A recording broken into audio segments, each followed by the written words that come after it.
வருகின்ற ஏப்ரல் 19ஆம் தேதி நாடாளுமன்ற தேர்தல் நடைபெற உள்ளது. இந்த தேர்தலில் இந்திய நாட்டை ஆளும் வகையில் அதற்கான பிரதமரை தேர்ந்தெடுக்கக்கூடிய வகையில் இந்த தேர்தலானது நடைபெற உள்ளது.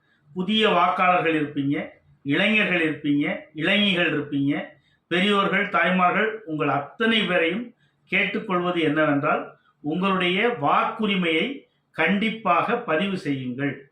ஏன்னா இந்திய அரசியலமைப்பு சட்டம் நமக்கு ஓட்டு போடுவதற்கான உரிமையை வழங்கியுள்ளது. அந்த உரிமையை தவறாது பயன்படுத்திக் கொள்ள வேண்டும்.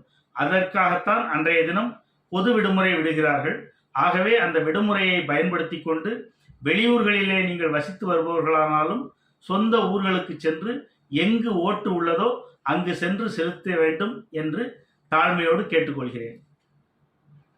வருகின்ற ஏப்ரல்